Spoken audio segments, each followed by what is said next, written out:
Hello friends, कैसे हो आप सभी।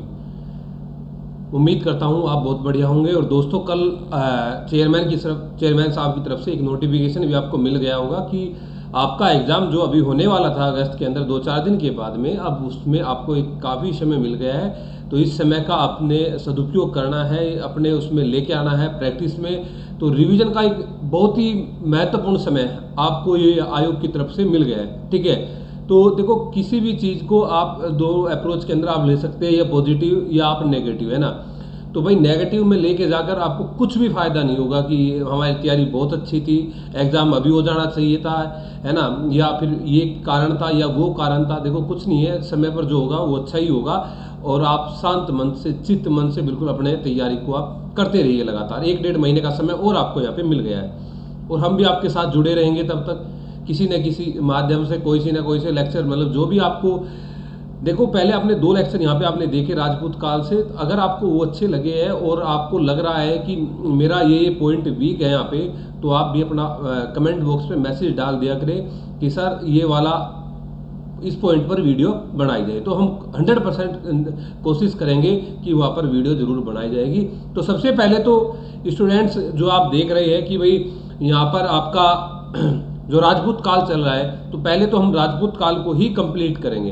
राजपूत काल कंप्लीट हो जाएगा तब अगला टॉपिक पर हम यहाँ पे आएंगे।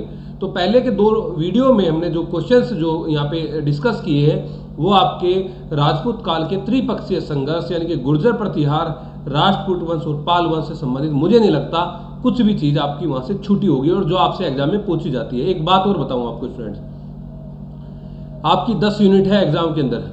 10 यूनिट में से एक यूनिट आपकी ये 3rd यूनिट है, जिसके अंदर आपका पूर्व मध्यकाल या 800 to 1200 का जो ये अपने छोटे छोटे राजवंश आते हैं, इनको पढ़ते हैं। ये एक ऐसा पोर्शन है आपका कि यहाँ पर आपको सबसे ज़्यादा क्वेश्चन ठीक होने की संभावना रहती है, अगर आपको इस वाले पार्ट को बहुत अच्छे से पढ़ा हो, समझा हो, और एक एक चीज़ को बारीकी से आपने देखा हो। 10 में से 8 या 9 क्वेश्चन यहाँ पे सही हो सकते हैं आपके, अगर यहाँ से पूरे प्रॉपर 10 क्वेश्चन बन रहे हैं, क्योंकि 3rd यूनिट आपकी इन्हीं क्षेत्रीय छोटे छोटे जो वंश है, इन्हीं से संबंधित आपकी आती है। आप अगर सिस्टमेटिकली आप तैयार अपने आप को कर रहे हैं। दूसरी बात, एक आपको थोड़ी सूचना और यहाँ पे देनी थी कि भाई अब समय मिल गया है। कुछ स्टूडेंट ऐसे हैं जो हमारे मतलब पहले से ही पेड क्लास के अंदर ज्वाइन है, तो उनके लिए तो चल ही रहा है। लेकिन आप में से कोई जो नए स्टूडेंट है, जो इंटरेस्टेड है कि हमें रिवीजन करना चाहिए, लास्ट के जो 40 दिन बचे हुए हैं, इनके अंदर पूरा ancient history, medieval history, modern history और इतिहास लेखन का, या कुछ क्वेश्चंस का, MCQs वगैरह का,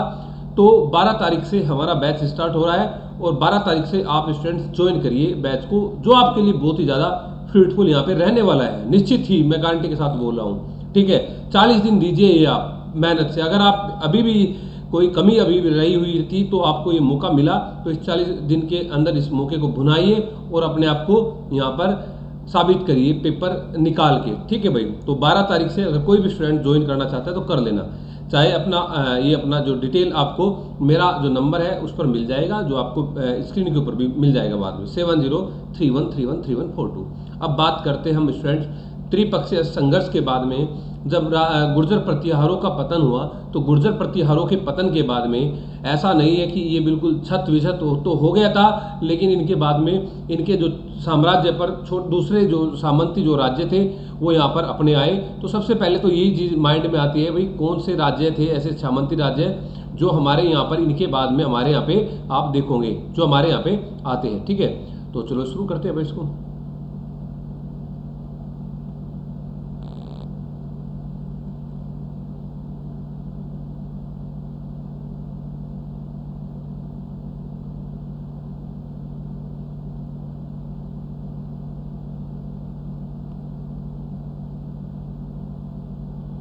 देखिए भाई, प्रतिहार, राजपूत और पाल, मुझे नहीं लगता कोई समस्या आपको आने वाली है। नेक्स्ट पे आइए अब, इस पे आपका गैडवाल वंश, कि गैडवाल वंश के संदर्भ में निम्नलिखित कथनों पर विचार करना है। और एक बार आपने वीडियो को पॉज कर लेना है, और पॉज करके आंसर देके तब आपने आंसर मैच करना है। और कुछ क्वेश्चन में अगर कमेंट में पूछूं आपसे, तो आपने कमेंट में भी देना है, ठीक है। कि गैडवाल वंश के संदर्भ में आपने बताना है कि कौन कौन से कथन आपके सही है। पहला ऑप्शन है आपका कि गैडवाल प्रतिहारों के सामंत रहे। देखो, प्रतिहार जो राजवंश था, मैंने आपको बताया, जो उत्तर भारत के अंदर आपका ये राजवंश आएगा प्रतिहार, ठीक है। तो प्रतिहारों के जो यहाँ पे प्रतिहारों के अंदर जो आपके सामंत आएंगे, यहाँ पे आप जो देखोगे कि आगे चलकर जो चौहान वंश आएगा वो इनके सामंत थे। जो गैडवाल वंश आएगा, जिनका आपस में चौहानों को और गैडवालों का लगातार संघर्ष आप देखे होंगे कि पृथ्वीराज चौहान तृतीय के समय में जयचंद वाली घटना आप देखे होंगे कि पृथ्वीराज तृतीय और जयचंद का संघर्ष चल रहा था, जिसका फायदा मोहम्मद गोरी ने उठाया। या इसके अलावा एक अलग से वंश आएगा, वो आएगा चंदेल। तो ये प्रतिहारों के सामंत थे। अगर कोई से भी पूछा जाए कि बताइए चौहान किसके सामंत थे या गैडवाल या चंदेल किसके सामंत थे, तो आपका आंसर आना चाहिए ये प्रतिहारों के सामंत थे। अगर आपसे पूछा राष्ट्रकूट किसके सामंत थे, तो आप बोलोगे राष्ट्रकूट चालुक्यों के सामंत थे, बादामी के चालुक्यों के सामंत थे। ठीक है ना, कोई ना कोई किसी न किसी के स्थान पर तो आता ही है। ठीक है, तो गैडवाल प्रतिहारों के सामंत थे। दूसरी बात, आपको क्वेश्चन अब ये पता लगेगा गैडवाल से संबंधित दिमाग में ये आना चाहिए कि जब सामंत थे तो कहीं ना कहीं जहां पर गुर्जर प्रतिहारों का राज रहा होगा तो वहीं कहीं इनका क्षेत्र भी रहा होगा। तो गैडवाल वंश जो हमारा, तो जो आज का आप देखते हैं कन्नौज वाला क्षेत्र जो आप देखेंगे, आगरा वाला क्षेत्र जो देखेंगे, वाराणसी वाला जो क्षेत्र देखेंगे, है ना, या आगे चलकर फिर इनके द्वारा जो संस्थापक चंद्रदेव था उसके द्वारा काशी कौशल को भी मिला लिया जाता है, तो ये भी गैडवाल का ही पार्ट आ गया। तब आपके दिमाग में ये बात सेट हो गई कि गैडवाल वंश कहाँ से कहाँ तक स्थापित आपका था, यानी कि उत्तर प्रदेश वाला एरिया। ठीक है, तो इस वंश का संस्थापक जयचंद था। भाई जयचंद इस वंश का संस्थापक नहीं था, जयचंद तो बहुत बाद में जाके आएगा। और आप देखोगे जयचंद तो जब चंद्रगुप्त जो अपना तृतीय थे, सॉरी पृथ्वीराज चौहान तृतीय थे, उनके समकालीन था। ठीक है, तो संस्थापक हमारे यहाँ पे होंगे चंद्रदेव, जिनके समय में काशी कौशल को मिलाया जाता है। जैसे कि ऑप्शन है आगे कि चंद्रदेव ने काशी को, कौशल को, इंद्रप्रस्थ को गैडवाल साम्राज्य के अंदर मिला लिया। काशी को, कौशल को, इंद्रप्रस्थ को गैडवाल साम्राज्य के अंदर मिला लिया। तो यहाँ पे आप एक बात देख रहे हैं कि यहाँ पे आपका एक तो ऑप्शन नंबर फर्स्ट सही है और एक ऑप्शन नंबर तीसरा सही है, तो फर्स्ट एंड 3 सही है। तो आप देख लेना सी इसका राइट आंसर है। तो यहाँ पर इस क्वेश्चन से आपको एक बात सेट में आई, दिमाग में आई होगी कि हमारा गैडवाल वंश कहाँ पे स्थापित था, संस्थापक हमारा चंद्रदेव यहाँ पे हुआ करता था। लेकिन फिर एक बात हम अक्सर पढ़ते हैं कि वह संस्थापक तो चंद्रदेव था, लेकिन वास्तविक या अपनी प्रसिद्धि गैडवाल वंश को किसके समय मिली, तो उसका आप यहाँ पे इस क्वेश्चन के अंदर बस नाम याद रख लीजिए कि वो शासक था गोविंद चंद्र, इतना याद रखना, जिसकी उपाधि विविध विद्या विचार वाचस्पति उपाधि थी। आगे चल के देखेंगे क्योंकि गैडवाल पे कई सारे क्वेश्चन हमारे यहाँ पे रहने वाले हैं। आप कमेंट में आंसर देना, फिर आप अपनी बात करना। निम्नलिखित में से किस गैडवाल शासक ने विविध विद्या विचार वाचस्पति, विविध विद्या विचार वाचस्पति, कितनी बड़ी उपाधि है, ये उपाधि धारण की थी गोविंद चंद्र ने। देखो भाई, उपाधि ये एकदम क्लियर कट हो रही है कि गैडवालों में ज्यादा उपाधियां नहीं मिलेगी आपको, लेकिन राष्ट्रकूटों में, पालों में, उनमें आपने देखा कि बहुत सारी भारी भरकम उपाधियां आप देख रहे हैं वहां पे मिल रही है। ठीक है, तो उपाधि तो बहुत सारी आपने करनी पड़ेगी, चाहे आप आगे परमार में आइए, चाहे आप आगे चालुक्याज में आइए, चाहे आगे चंदेलों में आइए, तो उपाधि तो आपने करनी पड़ेगी। विविध विद्या विचार वाचस्पति। ठीक है, जैसे कि अगर मैं पूछूं बताइए आदि वराह की उपाधि किसकी थी, तो आप बोलोगे कि आदि वराह की उपाधि आपकी मिहिर भोज की थी। गुर्जर प्रतिहार आदि वराह या प्रभास इनको बोला गया है, आदि वराह या प्रभास इनको बोला गया है। मैं आपको बोलूं कि बताइए भाई जो अपना ये उपाधि जो अपनी जो यहाँ पे देख रहे हैं हम कि कौन से जो अपने ये शासक थे, राष्ट्रकूट शासक थे, राष्ट्रकूट शासकों में कौन सा ने सबसे पहले था जो महाराजा धीराज की उपाधि धारण की, या बताइए अतिशय धवल किसकी उपाधि थी, बताइए महाराजा संड किसकी उपाधि थी, बताइए आपको नृपतुंग किसकी उपाधि थी, या आपसे पूछा जा सकता है कि बताइए भाई अपना ये अलग अलग उपाधियां आपसे यहाँ पे पूछी जा सकती है, तो आपने आंसर दे देना है। तो विविध विद्या विचार वाचस्पति। ठीक है, और ये सारे के सारे शासक आप देखोगे यहाँ पे गैडवालों के थे। बात करेंगे चंद्रदेव की, तो चंद्रदेव इनका संस्थापक था गैडवालों का, जिनके समय मैंने आपको बताया कि काशी कौशल इंद्रप्रस्थ को मिलाया गया। बात करेंगे जयचंद की, तो ये जयचंद बाद में पृथ्वीराज चौहान के तृतीय समकालीन आएगा, और ये चंदावर का युद्ध मोहम्मद गोरी के साथ में होगा, और चंदावर के युद्ध में एटा के आसपास उसमें ये पराजित होगा जयचंद। ठीक है, गोविंद चंद्र की बात करेंगे तो गोविंद चंद्र ही इंपॉर्टेंट है, जिसकी उपाधि विविध विद्या विचार वाचस्पति है। इनकी एक रानी हुआ करती थी कुमार देवी, और इनकी जो रानी थी वो बौद्ध धर्म को मानने वाली थी, और बौद्ध धर्म को मानने वाली थी, और उन्होंने एक धर्मचक्र जिन विहार की भी स्थापना करवाई थी। आपसे पूछा जा सकता है कि कुमार देवी ने धर्मचक्र जिन विहार की स्थापना कहाँ पे कराई, तो आप बोलोगे सारनाथ के अंदर कराई। कहाँ पे कराई? सारनाथ के अंदर कराई। दूसरी बात, एक क्वेश्चन ये भी पुटअप हो सकता है आपसे कि भाई बताइए कि आपका जो इनकी रानी थी कुमार देवी, कुमार देवी का कौन सा वो लेख था जहां पर गोविंद चंद्र को विष्णु का अवतार बोला गया है, गोविंद चंद्र को विष्णु का अवतार बोला गया है। तो आप बोलोगे सारनाथ लेक के अंदर, सारनाथ लेक के अंदर। देखो सारनाथ लेक में, सारनाथ के अंदर ही धर्मचक्र जिन विहार की स्थापना कुमार देवी के द्वारा कराया जाता है। ये कुमार देवी दिमाग में आया तो कहीं कहीं दिमाग में चंद्रगुप्त प्रथम भी घूम रहा होगा। चंद्रगुप्त प्रथम की पत्नी का नाम भी कुमार देवी था, जिसके सिक्कों पर लिच्छवी दोहित्र, जो आप समुद्रगुप्त के सिक्कों पर देखोगे लिच्छवी दोहित्र, क्योंकि लिच्छवी वंश की रानी थी कुमार देवी। ठीक है, तो कुमार देवी चंद्रगुप्त प्रथम की रानी भी थी और कुमार देवी गोविंद चंद्र की रानी भी थी। तो विष्णु का अवतार इसको बोला गया है। यही गोविंद चंद्र वो शासक थे जिनके दरबार में, जो इनकी उसको इंपोर्टेंस को बढ़ा रहा था, इनके एक मंत्री हुआ करते थे जिनके मंत्री का नाम था लक्ष्मीधर। मंत्री का नाम था लक्ष्मीधर, इंपोर्टेंस थी लक्ष्मीधर को, है ना, लक्ष्मीधर। कई सारी रचना लक्ष्मीधर से संबंधित मिलेगी, जैसे कि कृत्यकल्पत्रु। अगर आपसे पूछा जाए कि बताइए लक्ष्मीधर किसके दरबार में था, तो गोविंद चंद्र के दरबार में था। आपसे पूछा जाए राजशेखर किसके दरबार में था, तो महेंद्रपाल महिपाल के दरबार में था। आपसे पूछा जाए रुद्र किसके दरबार में था, आप बोलोगे वाकपति मुंज के दरबार में था।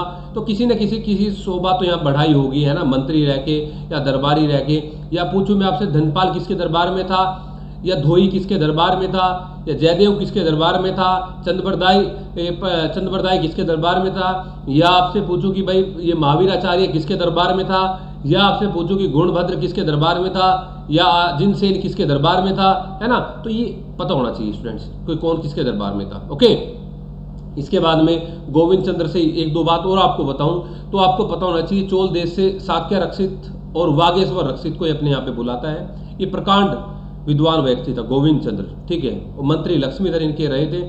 और इसके अलावा आप देखोगे मदनपाल, जो इनके फादर का नाम था, मदनपाल गोविंद चंद्र के फादर का नाम था। मदनपाल आयुर्वेद का जानकार था। अगर आपसे पूछा जाए कि वह कौन सा गैडवाल शासक था जो आयुर्वेद का जानकार था, तो वो था मदनपाल, आयुर्वेद।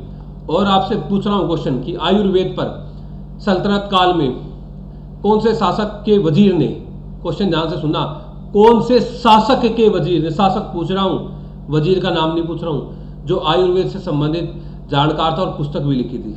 कमेंट में आंसर देना, ठीक है। मदनपाल, इनसे संबंधित अभिलेख भी मिलते हैं, कि अभिलेख कौन सा मिलेगा।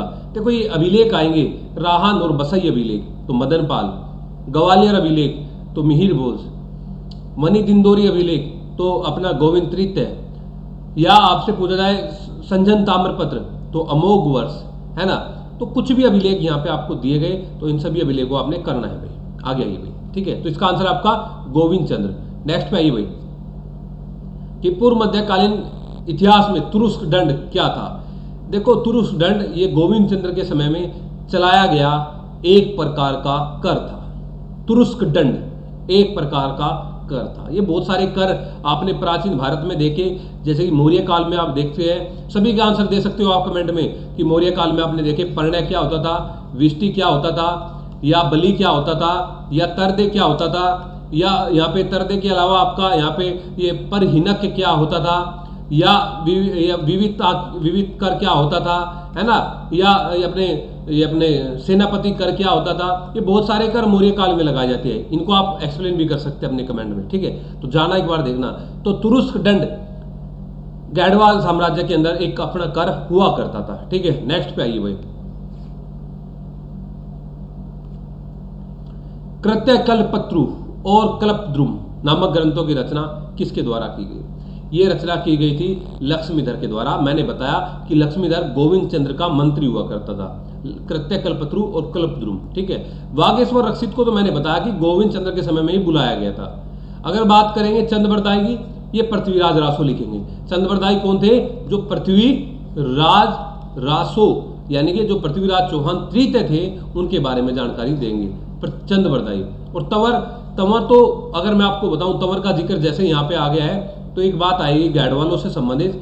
गोविंद चंद्र के बाद में एक शासक आएगा जिसको आप जानते हैं विजय चंद्र के नाम से, विजय चंद्र के नाम से। और आप देखते हैं दिल्ली को तोमरों ने बसाया था, अनंगपाल तोमर ने। तो यहाँ पे एक शासक हुआ करता था तंवर शासक, जो तोमर शासक यहाँ पे हुआ करते थे, कहीं कहीं आपको तंवर मिलेगा, कहीं कहीं तोमर भी मिल सकता है, ठीक है। तो ये पहले गैडवालों के अधीन ही आते थे। अगर आपसे पूछा जाए ये पहले गैडवालों के अधीन ही आते थे, लेकिन आपसे क्वेश्चन पूछा जाएगा कि वह कौन सा गैडवाल शासक था जिसके समय में अब ये गैडवालों के यहाँ से निकलकर और ये चौहानों के अधीन आ गए, तो वो विजय चंद्र था। विजय चंद्र के समय में ही ये चौहानों के अधीन आ गए थे। और अगर आपसे पूछा जाए कि चौहान राजा कौन था वो जिसके समय में ये विजय चंद्र के हाथ से निकलकर चौहानों के आए, तो बोलोगे आप सर्वाधिक इंपोर्टेंट शासक विग्रह राज चतुर्थ। विग्रह राज चतुर्थ ये चौहान शासक था भाई। बीसल देवबीन का नाम था, बीसल देवबीन का नाम था। बात समझ आई होगी। तो इसका आंसर था आपका कृत्य कल्पत्रु और कल्पद्रुम नामक ग्रंथों की रचना आपकी किसने की थी? लक्ष्मीधर ने की थी भाई। नेक्स्ट पे आइए भाई कि निम्नलिखित कथनों पर विचार करना है और विचार सही पे करना है गलत पे करना है, ये देख लेना होता है एक बार, सही पे करना है। कि गैडवाल शासक विजय चंद्र के समय में दिल्ली के तोमर शासकों ने चौहान की अधीनता स्वीकार कर ली।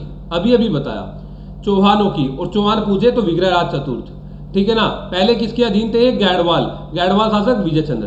पहली बात एकदम सही है। जयचंद के साथ हुए चंदावर के युद्ध में मोहम्मद गोरी की पराजय हुई, ये एकदम सरासर गलत है। जो एटा के पास में चंदावर आपका पड़ता है, यमुना नदी किनारे पे संघर्ष होता है और यहाँ पर मोहम्मद गोरी विजयी होता है और जयचंद की पराजय होती है। और ये मोहम्मद गोरी को बुलाने में जयचंद का बहुत बड़ा योगदान था। पृथ्वीराज चौहान के साथ में भी मोहम्मद गोरी के 2 संघर्ष होंगे, जो कुरुक्षेत्र के पास तराइन में 2 लड़ाई लड़ी जाएंगी, 1191 में और 1192 के अंदर। लेकिन आपसे कमेंट में क्वेश्चन पूछ रहा हूं कि तराइन की एक तीसरी लड़ाई और लड़ी गई थी 1216 में। एक तो 1191 1192 देखी, एक लड़ाई 1216 में भी लड़ी गई थी। तो 1216 में जो लड़ाई लड़ी थी वो लड़ाई किस किस के बीच में हुई थी? आप कमेंट में आंसर देना, ठीक है। तो यहाँ पे पहला ऑप्शन सही है, दूसरा ऑप्शन आपका गलत है, ठीक है स्टूडेंट। नेक्स्ट पे आइए बाप कि प्रसिद्ध कवि श्रीहर्ष किस शासक के राज दरबार से संबंधित थे? तो यहाँ पे आपसे पूछा है कि श्रीहर्ष बताइए किस शासक के राज दरबार से संबंधित थे। तो ये 2-3 देखो ऐसा भी होगा जैसे कि आप राजशेखर की बात करोगे तो राजशेखर के समय में पहले वो प्रतिहारों के समय में था, फिर वो उनको छोड़कर दूसरे साम्राज्य में चला जाता है। तो ऐसे ही श्रीहर्ष भी देखोगे कि एक साम्राज्य में ही 2-3 साम्राज्य से संबंधित था। तो आप श्रीहर्ष किस शासक से दरबार संबंधित थे? ये जयचंद से संबंधित थे। पृथ्वीराज चौहान से मैंने बताया आपको कौन थे? चंद्रबरदाई या जैनक वगैरह आप देखोगे। और मिहिर भोज की अगर आप बात करेंगे तो मिहिर भोज से संबंधित पर्टिकुलरली तो आपको अभिलेख तो मिलते हैं, ग्वालियर और पेहवा अभिलेख या दरबारी नहीं शायद कोई था, और था तो याद नहीं आ रहा है अभी, ठीक है भाई। नेक्स्ट पे देखिए भाई नेषदीय चरितम और खंडन खंड खाद्य नामक प्रसिद्ध ग्रंथ की यहाँ पे जो रचना की गई है वो किसके द्वारा की गई है? ठीक है बताइए। नेषदीय चरितम और खंडन खंड खाद्य नामक प्रसिद्ध ग्रंथ किसके द्वारा आपके यहाँ पे लिखे जाएंगे? बताइए भाई। तो राजशेखर तो नहीं आएगा। राजशेखर तो मैंने बताया इसकी रचना का नाम काव्य मीमांसा था। काव्य मीमांसा तो और कई सारी रचना थी राजशेखर की, जो ये तो उन्होंने महेंद्रपाल के समय में लिखी थी। अमोघ वर्ष प्रथम जो राष्ट्रकूट शासक था, जो जैन धर्म को बढ़ावा देता है, जिसने अपनी अकाल के समय अपनी उंगली को काट कर चढ़ा दिया था, ये नहीं था, ठीक है। खंड खंड खाद्य अमोघ वर्ष ने तो कवि राजमार्ग लिखा था, कवि राजमार्ग और रतनमालिका, कवि राजमार्ग और रतनमालिका इसके द्वारा लिखा गया था। बात करेंगे श्रीहर्ष, श्रीहर्ष के द्वारा ही नेषदीय चरितम और खंडन खंड खाद्य लिखे गए थे। हरिभद्र की बात करेंगे तो मैंने बताया था हरिभद्र ने पालों के समय में कौन सी रचना लिखी थी? अष्ट सहस्त्रिका प्रज्ञा पारमिता। अष्ट सहस्त्रिका प्रज्ञा पारमिता ये किसने लिखी थी? हरिभद्र ने। अष्ट सहस्त्रिका प्रज्ञा पारमिता कौन से शासक के दरबार में थे? ये आप कमेंट में बोलना। नेक्स्ट पे आइए भाई कि गैडवाल वंश के निम्नलिखित शासकों को सही क्रम में व्यवस्थित करिए। ये बात मैंने आपको पालों के लिए भी छोड़ी हुई है, प्रतिहारों के राष्ट्रकूटों के लिए भी आपको बोला है भाई। क्रोनोलॉजी गलत नहीं होनी चाहिए, एक क्वेश्चन तो आएगा ही आएगा क्रोनोलॉजी पे, ओके। तो यहाँ पर आप देखिए, लगाइए क्रम में। मैंने आपको बताया था अभी कौशल काशी पर अधिकार करने वाले संस्थापक चंद्रदेव, इनके बाद में मदनपाल आएगा, लेकिन मदनपाल का नाम नहीं है। उसके बाद में मदनपाल का बेटा गोविंद चंद्र आएगा, यानी कि 3 आएगा, 3 के बाद में 2 आएगा। उसके बाद में गोविंद चंद्र के बाद में मैंने बताया कि दिल्ली का तोमर निकल के अब चौहानों के हाथ में आ गया, यानी कि विजय चंद्र आएगा। और विजय चंद्र के बाद में कमोली अभिलेख वाला जयचंद आएगा, जो एटा के अंदर चंदावर की लड़ाई में पराजित होते हैं। तो देख लेना एक बार 3 2 4 1, मैंने डिटेल आपको इनकी दे दी है भाई। ओके, नेक्स्ट पे आइए कि गैडवाल शासक गोविंद चंद्र की पत्नी कुमार देवी ने धर्मचक्र जिन विहार का निर्माण कहां पे कराया? गैडवाल शासक गोविंद चंद्र की पत्नी कुमार देवी ने, मैंने बताया था अभी, धर्मचक्र जिन विहार का निर्माण कुमार देवी जो इनकी पत्नी थी गोविंद चंद्र की, वो सारनाथ के अंदर कराया। और सारनाथ ही इनका लेख भी मिलता है, सारनाथ ही लेख भी मिलता है जहां पर जानकारी मिलती है कि ये अपने गोविंद चंद्र को विष्णु का अवतार बोला गया है, गोविंद चंद्र को। और गोविंद चंद्र ने एक और बात की थी, कलचुरी चेदी की नकल पर इन्होंने लक्ष्मी शैली के सोने चांदी के सिक्के भी चलाए थे। ये भी चीज आपसे पूछी जाती है। तो धर्मचक्र जिन विहार की स्थापना सारनाथ के अंदर, ठीक है। और कन्नौज आप इस समय में देख ही रहे हैं, इंपोर्टेंस कन्नौज की अपनी थी।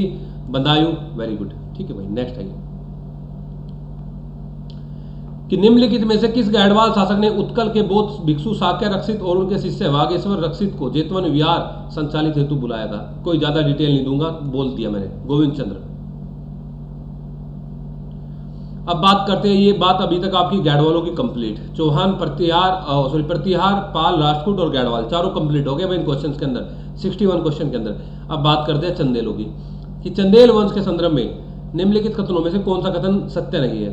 चंदेल, तो पहला ऑप्शन है आपका कि चंदेल वंश आधुनिक उज्जैन के क्षेत्र में स्थापित हुआ, इसका संस्थापक नन्नुक था। चंदेल प्रतिहारों के सामंत रहे हैं। चंदेल राजा के अभिलेखों में देवनागरी लिपि का प्रयोग हुआ है। एक बात मैंने अभी बताई है कि प्रतिहारों के सामंत गैडवाल थे, चौहान थे, आपस में संघर्ष रहा, और तीसरे थे चंदेल, ये भी इनके सामंत रहे। लेकिन हमने तो असत्य बताना है भाई, तो ये तो बात सही है, सत्य है। संस्थापक नन्नुक थे, ये भी बात सत्य है। अभिलेखों में देवनागरी लिपि का प्रयोग हुआ, ये भी बात सत्य है। लेकिन क्या इनका क्षेत्र उज्जैन के अंदर था? चंदेलों का क्षेत्र था बुंदेलखंड रीजन में, बुंदेलखंड रीजन के अंदर, ठीक है, बुंदेलखंड में, जिसको आप जेजाग भुक्ति के नाम से भी जानते हैं, जेजाग भुक्ति के नाम से भी आप जानते हैं, ठीक है। यहाँ पे आपने संस्थापक देख लिया, इनका संस्थापक कौन होगा आपका यहाँ पे? नन्नुक, ठीक है। नन्नुक का आपने यहाँ पे याद रखना है चंदेलों के अंदर। नेक्स्ट पे आइए भाई कि खजुराहो अभिलेख में निम्नलिखित में से किस चंदेल शासक को त्रस्त्राता या त्रयी धर्म कहा गया है? नन्नुक, महिपाल, यशोवर्मन या विद्याधर? खजुराहो अभिलेख में किस चंदेल शासक को त्रस्त्राता या त्रयी धर्म कहा गया है? बताइए भाई। विद्याधर चंदेल, जिसके समय में महमूद गजनवी ने आक्रमण किया था लेकिन संधि कर ली थी, या यशोवर्मन, जिसने लक्ष्मण वर्मन की उपाधि धारण की थी, या मालवों के लिए काल के समान यशोवर्मन को बोला जाता है, या लक्ष्मण मंदिर का निर्माण भी इनके द्वारा करवाया जाता है? तो आंसर रहा है यहाँ पे यशोवर्मन। महिपाल तो पालों में और गुर्जर प्रतिहारों में, दोनों में देखोगे। नन्नुक इनका संस्थापक था। तो खजुराहो अभिलेख में किस चंदेल शासक को त्रस्त्राता या त्रयी धर्म इनको यहाँ पे बोला गया है? त्रस्त्राता का अगर मतलब मैं पूछूं आपको तो आप बोलोगे भयभीतों को, भय जो भयभीत है उनको त्राण देने वाला। या त्रयी धर्म अगर आपसे मैं पूछूं कि सामाजिक और धार्मिक विधान का रखवाला, ठीक है, वेरी। तो यशोवर्मन, देखो एक यशोवर्मन आप पहले भी देख चुके हैं, यशोवर्मन जिन्होंने बोला था कि मैंने मीरकुल से अपने चरण वंदना करवाई है। निम्नलिखित में किस शासक ने खजुराहो के प्रसिद्ध लक्ष्मण मंदिर का निर्माण कराया? अभी बताया मैंने, लक्ष्मण मंदिर का निर्माण खजुराहो के अंदर जो करवाया गया वो आपका यशोवर्मन के द्वारा करवाया गया, जिसने त्रस्त्राता या त्रयी धर्म की भी आपने यहाँ पे देखोगे यहाँ पे की थी, ठीक है। यशोवर्मन, लक्ष्मण मंदिर का निर्माण, या इनको लक्ष्मण वर्मन वैसे भी बोला गया, इनकी उपाधि भी लक्ष्मण वर्मन थी, ठीक है ना। और राष्ट्रकूटों से अगर पूछा जाएगा किसका संघर्ष राष्ट्रकूटों से हुआ? हाँ, राष्ट्रकूटों से कलिंजर दुर्ग को इन्होंने छीना था। आगे बात करिए कि बताइए चंदेलों ने खजुराहो को अपनी राजधानी बनाया था, या चंदेल शासक यशोवर्मन ने राष्ट्रकूट से कलिंजर को जीत लिया, या आरंभ में चंदेल शासक धंग ने अपनी राजधानी कलिंजर को बनाया? बताइए आप 65 का क्या आंसर होगा आपका?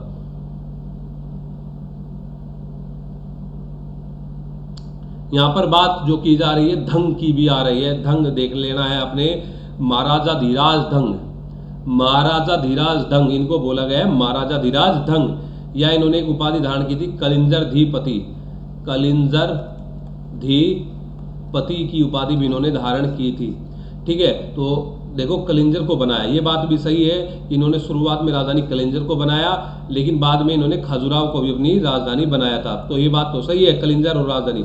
देखो ये राजधानी आपसे पूछी जाती है, अगर मैं बोलूं गुर्जर प्रतिहारों की, तो उन्होंने भीनमाल को राजधानी बनाया, भीनमाल से चेंज करके कन्नौज को राजधानी बनाया। आपको पता होनी चाहिए कि किसने कन्नौज को राजधानी बनाया, तो आप बोलोगे नागभट्ट द्वितीय ने। बात राष्ट्रकूटों की करेंगे आप, तो राष्ट्रकूटों के समय में ये बात आनी चाहिए कि पहले राजधानी मयूरखंडी थी, लेकिन अमोघवर्ष ने चेंज करके मान्यखेट को बनाया था। पालों की बात करेंगे, पहले राजधानी पाटलिपुत्र हुआ करती थी, लेकिन पाल शासक देवपाल के द्वारा मुंगेर में बनाया गया। इसी प्रकार से आप गहड़वालों की बात करेंगे तो उनकी राजधानी वाराणसी और के अंदर हुआ करती, कन्नौज के अंदर, ठीक है। इनकी राजधानी भी आप कलिंजर और खजुराहो के अंदर आप देख रहे हैं हुआ करती थी। और चंदेल शासक यशोवर्मन ने राष्ट्रकूटों से कलिंजर को जीत लिया, अभी मैंने बताया। तो तीनों के तीनों स्टेटमेंट आपके यहाँ पे सही सेट हो रही है भाई, ठीक है, याद रखना है इस चीज को। नेक्स्ट पे आइए कि खजुराहो के प्रसिद्ध जिननाथ विश्वनाथ वैद्यनाथ मंदिर का निर्माण किसने कराया। खजुराहो के प्रसिद्ध जिननाथ विश्वनाथ वैद्यनाथ मंदिरों का निर्माण निम्नलिखित में से किस शासक के द्वारा करवाया गया। महाराजा धीराज धंग, यशोवर्मन, या संस्थापक नन्नुक, या महिपाल, ठीक है, बताइए भाई। तो आपको पता होना चाहिए कि ये निर्माण भी महाराजा धीराज धंग के द्वारा ही यहाँ पे करवाया गया है। और अगर आपसे पूछा जाए कौन से चंदेल शासक की जानकारी ग्वालियर विजय से संबंधित किसकी जानकारी मिलती है, तो आप बोलोगे महाराजा धीराज धंग की ही जानकारी मिलती है। एक बात और महाराजा धीराज से जो आपने याद रखनी है कि आपसे पूछा जाए कि प्रयाग के अंदर जल समाधि किसने ली थी, तो आप बोलोगे महाराजा धीराज धंग ने ही प्रयाग के अंदर जल समाधि ली थी। और यहीं पे एक क्वेश्चन अगर आपसे मैं पूछूं कि बताइए कौन गुर्जर प्रतिहार शासक था जिसने भी जल समाधि ली थी गंगा में, तो आप बोलोगे नागभट्ट द्वितीय, नागभट्ट द्वितीय। और मैं बोलूं कि पालों में बताइए कौन शासक था जिसने आत्महत्या की थी डूबकर गंगा नदी में, तो आप बोलोगे रामपाल। और अगर आपसे मैं पूछूं कि भाई बताइए आपका इसके अलावा भी और कोई शासक हुए, तो आप बोलोगे कि कुबाचा ने भी, कुबाचा की भी हत्या नदी में डूबकर ही हुई थी। या कुबाचा के अलावा आप देखोगे कि अपने उनके समय में, अकबर के समय में नर्मदा नदी में डूबकर हत्या हुई थी अपने ये आदम खान के भाई पीर मोहम्मद की। या समुद्र में नदी में डूबकर पुर्तगालियों ने हत्या कर दी थी गुजरात के शासक बहादुर शाह की। तो ये पता होना चाहिए किसकी हत्या कैसे हुई। ओके, नेक्स्ट पेज कि फरिश्ता के अनुसार निम्नलिखित में कौन सा शासक सुबुक्तगीन के विरुद्ध बने हिंदू राजाओं के संघ में शामिल हुआ। हिंदू राजाओं के संघ में शामिल हुआ, बताइए भाई। फरिश्ते के अनुसार कौन सा शासक सुबुक्तगीन, महमूद गजनवी से पहले जो बने हिंदू राजाओं का एक संघ बना था। हालांकि महमूद गजनवी ने सबको तितर बितर बाद में कर दिया था, लेकिन कौन था वो सबसे राजा, वो था धंग, महाराजा धीराज धंग शामिल हुआ था। लेकिन बाद में आप देखोगे कि गजनवी के साथ में कौन मित्रता कर लेता है, कौन संधि कर लेता है फरिश्ते यहाँ पे अपने चंदेलों में, तो आप बोलोगे चंदेल शासक विद्याधर।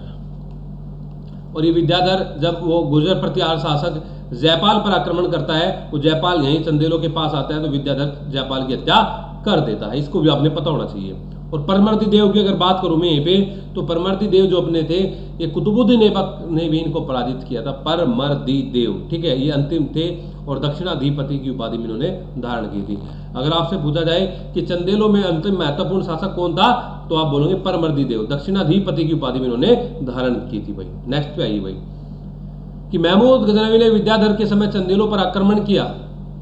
यह बात सही है, बाद में संधि कर ली, लेकिन वीर सेना नायक आला और उदल चंदेल शासक परमर्दी देव के समकालीन थे। आपसे क्वेश्चन है कि क्या ये ऑप्शन सही है, आला उदल परमर्दी देव के समकालीन थे। ये क्वेश्चन मैं आपके लिए छोड़ रहा हूं। नेक्स्ट पे आइए भाई कि चंदेल वंश के निम्नलिखित शासकों को सही क्रम में लगाइए। ये पहले देखो गैडवाल आया, उससे पहले वो सभी यहाँ पर लगाइए। संस्थापक अभी बताया मैंने नन्नुक था, संस्थापक नन्नुक था। नन्नुक के बाद में आप देखोगे यशोवर्मन आएगा, यशोवर्मन के बाद में आप देखोगे यहाँ पे धंग आएगा, और धंग के बाद में देखोगे विद्याधर आएगा। 2 3 1 4, 2 3 1 4, यानी कि ऑप्शन नंबर ए ही आपका यहाँ पे सही सेट हो रहा है। ओके, नेक्स्ट भाई 3 राजवंश करने आज हमने। पहला आपने देखा गैडवाल हमने कंप्लीट कर लिया, दूसरा चंदेल लगभग कंप्लीट ही है, तीसरा हम जो करेंगे वो परमार करेंगे। किस शासक के दरबार में प्रबोध चंद्रोदय का लेखक कृष्ण मिश्र रहते थे।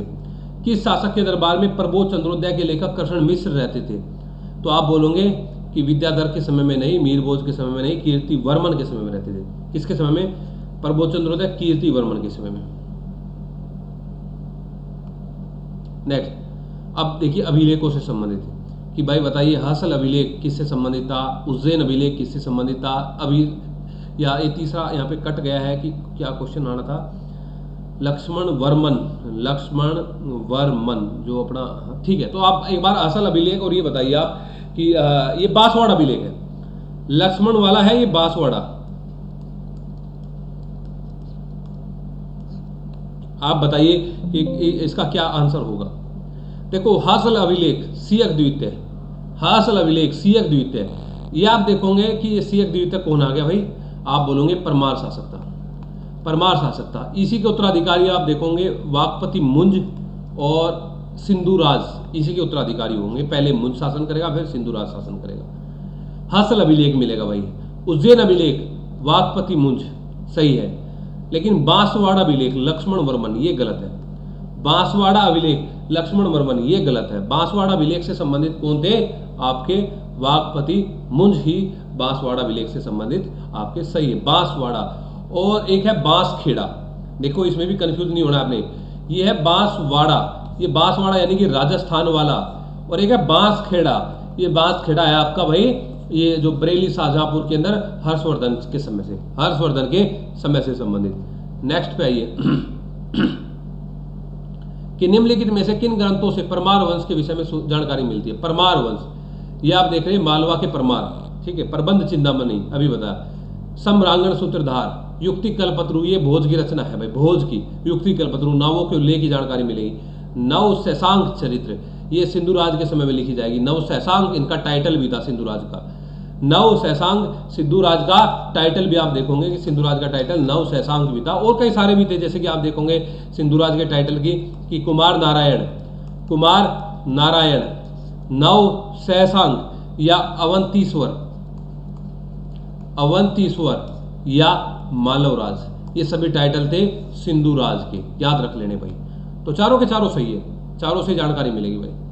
नेक्स्ट आई भाई कि परमार वंश के संदर्भ में कथनों पर विचार करना है कि परमार राष्ट्रकूटों के सामंत रहे थे और इस वंश के संस्थापक भोज थे। परमारों ने अपनी राजधानी धार को बनाया। तो आप अगर ध्यान से इस क्वेश्चन को आप पढ़ोगे तो एकदम आंसर आप सही दे लोगे, ठीक है। तो आप जानते हैं कि हाँ राष्ट्रकूटों के सामंत परमार थे, और राष्ट्रकूट किसके सामंत थे, बादामी के चालुक्यों के, ठीक है। इस वंश के संस्थापक भोज थे। मैंने अभी अभी बताया कि भोज तो सियक द्वितीय के उत्तराधिकारी थे, संस्थापक जो थे वो तो उपेंद्र राज थे, संस्थापक थे आपके उपेंद्र राज। और वास्तविक संस्थापक जो आपके रहेंगे यहाँ पे भाई, वो आपके रहेंगे यहाँ पे हर्ष या सियक द्वितीय, हर्ष या सियक द्वितीय, ठीक है। राजधानी धार को बनाया, ये सही है, ठीक है। पहला और तीसरा सही है, पहला और तीसरा आपका 73 का आपका सही है भाई। नेक्स्ट आइए कि शासकों को क्रम से लगाना है। अभी अभी बताया मैंने कि सियक द्वितीय का उत्तराधिकारी वाकपति मुंज आएगा, और वाकपति मुंज का उत्तराधिकारी भोज आएगा, और भोज का इसके सिंधुराज आएगा, और सिंधुराज के बाद में भोज आएगा। तो यहाँ पे तो 3 2 1 4, 3 2 1 4, तो ये बहुत बढ़िया माध्यम है भाई आपका प्रैक्टिस करने का, ठीक है। आगे कि सियक द्वितीय परमाणु की वास्तविक स्वतंत्रता का जन्मदाता था, ये बात सही है। अभी मैंने बताया कि वास्तविक सियक द्वितीय, लेकिन संस्थापक उपेंद्र राज था आपका, कृष्ण राज। उसने कालीघट्टा युद्ध में राष्ट्रकूट सेना को पराजित किया था, कालीघट्टा युद्ध में राष्ट्रकूट सेना को पराजित किया था, ये बात सही है। तो जब इन्होंने पराजित किया था, और ये वास्तविक मुक्तिदाता भी इसका बन गया था, ए स्टेटमेंट आपकी यहाँ पे सही है। नेक्स्ट पे आइए, हलायुद्ध और पद्मगुप्त किस विद्वान के दरबारी थे। हलायुद्ध और पद्मगुप्त अभी अभी बताया था। पद्मगुप्त की एक रचना है नव शशांक चरित्र, और नव शशांक चरित्र में ही उपाधि मिलता है नव शशांक की, नव शशांक के चरित्र में ही उपाधि मिलती है नव शशांक की, ठीक है। लेकिन मैंने बताया था एक चीज और याद रखनी है, जो पद्मगुप्त था ये 2 शासकों का राज दरबारी कवि था। 2 शासक कौन थे, आप बोलोगे भोज और आप बोलोगे सिंधुराज, दोनों के में था। ऑप्शन में देख लीजिए कौन सा है। तो सियक द्वितीय तो नहीं है, लक्ष्मण सेन भी नहीं है, पृथ्वीराज नहीं, वाकपति मुंज आएगा, वाकपति मुंज आएगा भाई। नेक्स्ट पे आइए कि यहाँ पे आपकी रचना दी गई है, ग्रंथ दिया गया है और लेखक बताइए।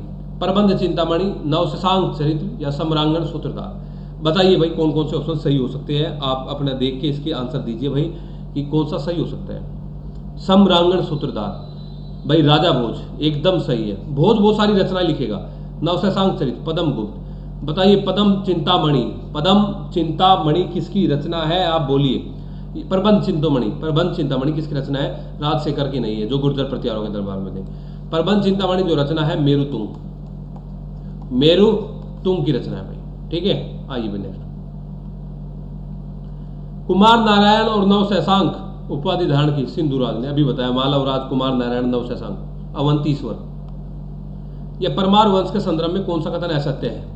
बताइए। आज का लास्ट क्वेश्चन आपका कि परमार भोज ने भोजपुर मंदिर का निर्माण करवाया, परमार भोज ने भोजपुर मंदिर का निर्माण करवाया, या भोपाल में भोजसर नामक झील का निर्माण भोज ने करवाया था, या हलायुद्ध ने पिंगल छंद शास्त्र की एवं मृत संजीवनी की रचना की, या उदयदित्य ने बिलसा के पास उदयपुर नगर बसवाया था। यहाँ पे तो आप दीजिए आंसर कि 79 का आपका क्या आंसर रहने वाला है यहाँ पे, कि परमार भोज ने भोजपुर मंदिर नहीं बनवाया था। ठीक है, यह याद रखना आपने। और ये सारे याद है, हलायुद्ध की पिंगल छंद शास्त्र या मृत संजीवनी, या ये सब चीज़ें आपने यहाँ पे याद रखनी है कि हलायुद्ध किसके दरबार में था, या ये धनंजय किसके में था, धोई किसके में था, या ये जो रचनाएं लिखी गई ये आपने सारी की सारी देख लेनी है। ठीक है, तो ये परमार राजवंश, चंदेल राजवंश और गढ़वाल राजवंश, आज का हमारा फोकस इन्हीं पर था।